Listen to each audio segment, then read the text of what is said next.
చీమ మరియు మిడత నీతి కథ. ఒకప్పుడు ఒక చిన్న చీమ మరియు మిడత ఒక అడవిలో జీవించేవి. చీమ కష్టపడి పనిచేసేది. అది ఎండాకాలంలో ఆహారం సేకరించి వర్షాకాలంలో తినేది. అదే ప్రక్కన ఒక మిడత ఉండేది. అది రోజంతా పాటలు పాడుతూ ఆడుతూ గడిపేది. ఎండాకాలంలో ఆహారం సేకరించడానికి శ్రమించలేదు. వర్షాకాలం వచ్చింది. చీమ తవ సేకరించిన ఆహారంతో సంతోషంగా ఉంది.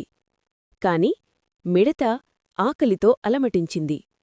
అది చీమ దగ్గరకు వెళ్ళి ఆహారమడిగింది.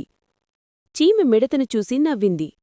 ఎండాకాలంలో నేను కష్టపడి పనిచేసినప్పుడు నువ్వు ఎందుకు ఆహారం సేకరించలేదు అని అడిగింది. మిడత తలదించుకుని నేను పాటలు పాడుతూ ఆడుతూ గడిపేందుకు ఇష్టపడ్డాను.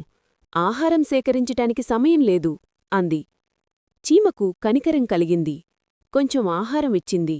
కాని ఇకనుంచి కష్టపడి పనిచేయి అని చెప్పింది.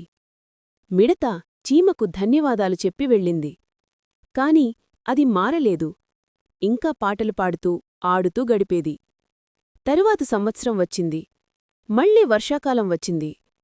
చీమ తన సేకరించిన ఆహారంతో సంతోషంగా ఉంది. కాని మిడత ఆకలితో అలమటించింది. అది చీమ దగ్గరకు వెళ్ళి ఆహారం అడిగింది. చీమ మిడతను చూసి నవ్వింది. నేను నీకిదివరకు చెప్పాను కదా, కష్టపడి పనిచేయాలని, కాని నువ్వు నా మాటలు వినలేదు. ఇప్పుడు నీకు ఆహారం లేదు. నీ స్వయంకృతేపరాధాన్ని నువ్వే అనుభవించాలి అంది. మిడత చీమ మాటలు విని తలదించుకుని వెళ్ళిపోయింది. కథ నీతి: కష్టపడి పనిచేస్తేనే ఫలితం ఉంటుంది. బద్ధకంతో ఉంటే అష్టకష్టాలు పడాల్సి వస్తుంది.